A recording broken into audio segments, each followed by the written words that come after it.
Here we go, off to the races. Representing Sweden this year are Norwegian twins, Marcus and Martinus. Yes, they are huge stars in Norway and have been since they were 9 years old. I met them at breakfast in the hotel. One of them was friendly. But which one? It's like twin roulette. Here we go, song number 1 for Sweden, Unforgettable. A 32-year-old rapper, Alona, so good they named her twice, and Jerry Hale, that's how you say that, with a song called Teresa and Maria. It's so many names. This man is Isaac, and he's representing Germany this year with Always on the Run. Isaac says of himself that he's very messy and was a fashion disaster before meeting his wife, who's called Loreen, not that Loreen. The last time they won was years ago. I'm sure I had a fact there, but it disappeared. At 23, she wasn't even born the last time Luxembourg were in Eurovision. A beautiful female performer surrounded by some muscular dancers who didn't quite have time to get to the shirt shop. Now next it would have been song 5, Netherlands, but as I was explaining earlier, Joost Klein has been disqualified from tonight's grand final, so we skip straight to song 6. Now, you may have seen on the news there have been several pro-Palestinian protests in Malmo around the competition this week. People angry at the EBU's, the European Broadcasting Union's, decision to include Israel in the competition this year. Interestingly, though, Israel are in tonight's grand final because of the viewer vote that got them through from the semi-final. Okay, song 7, Lithuania. That young man is Sylvester Belt, and he's singing a song called Luktelk, which is Lithuanian for hang on. Well, Luktelk, what's that on your nose? Apparently, it's nose jewelry. It's a nose cuff. Sylvester also has a tattoo. It's of his nose cuff. He really loves that nose cuff. Luktelk, song 7. And I have to say, Mary's not old. I mean, she's a year younger than Kylie, but in the context of this very young competition, she seems like Dame Vera Lynn. I should also say, this performance is properly Spanish and raunchy. If you're not a fan of male flesh, particularly male haunches, look away now. It's quite a lot on display. Estonia. The song title eludes me. It's very long.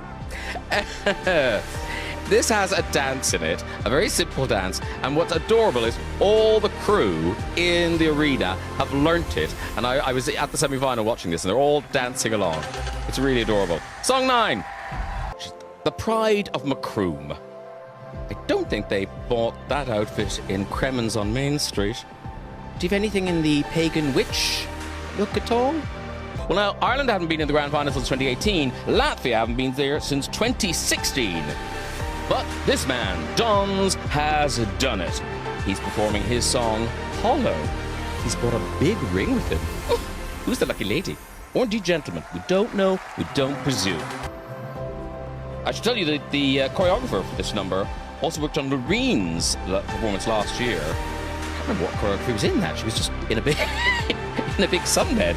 First single he's released under his own name. By Sam Ryder. Come on, Ollie, have his luck.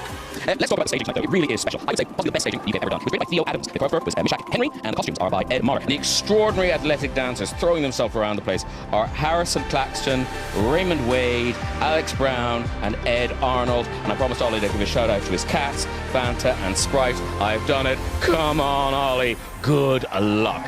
It's sort of unlike anything else in the competition. This band have been together for 25 years. And this is sort of their sound, their look, what they do. See if you like it. Song 14 for Norway. People love this young lady. She's called Angelina Mango. Oh, yeah.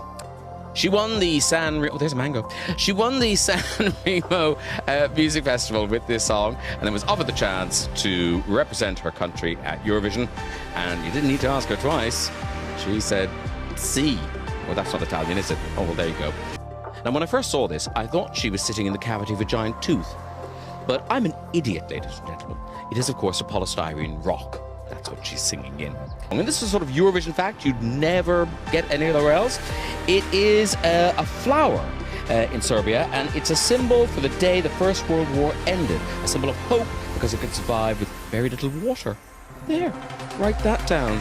Tell people at dinner parties. It's Windows 95, man. And the song is No Rules. And I would normally find a song like this quite resistible, but I have to say, when I was in the arena at the semi-final the other night, I really liked the silly. I just really embraced the silly, and it was joyful and lovely and distracting and great. You've seen quite a lot of male nudity already tonight. Well, stand by for some more. I should say, though, don't worry. Even if there are accidents and things, there is a flesh-coloured patch in place, so you won't get an eyeful. Finland. No rules. Now, she was all dressed in white. Look, earlier we saw her in a very revealing black crochet number. So we don't know what she'll be wearing now, so keep your eyes peeled. They're not a couple. I've looked into this. They're not a real-life couple. He's got a trumpet. He's not afraid to use it. The official Australian act didn't make it through the semi-finals, but lots for Australians to cheer for here because Celia was born and raised in Sydney. And in a night of clothing shortages, her dancers have t-shirts and then throw them away. It's madness. They use a sort of, I don't know what you call it, it's like a sort of lazy Susan, except, well, by the end it's sort of an overworked Susan, an exhausted Susan. That person is a raven. Why is she called Raven, Graham? Well, she's called Raven because her family breeds falcons. Yeah, she loves birds. Not sure why it's a raven. She could be called Budgie, really. It's just nothing to do with falcons. But there you go. I should tell you, Raven has been playing the harp for 12 years, but has promised not to tonight. Thank you, Raven. There's quite a lot of clothes shortage in this one, too. Baby Lasagna is doing the business tonight, singing a song called, and I tell you this now, Rim Tim Taggy Dim. It's one of those. The lyrics are like a tribute to ABBA, really. The artist is Nutsa Buzaladze. There, that tripped off my tongue. Nutsa Buzaladze. I'll say it twice. The song is called Firefighter. And sadly, last night in the dress rehearsal, his voice sort of failed him. So in the final dress rehearsal, he didn't do the big notes at the end. He did a sort of spoken word performance. So we're not quite sure what he's going to do. But if he can perform it as well as he can, it is impressive. It really is just a big dance party. But I think you'll enjoy this. Watch Colleen being thrown around like a bag of old laundry.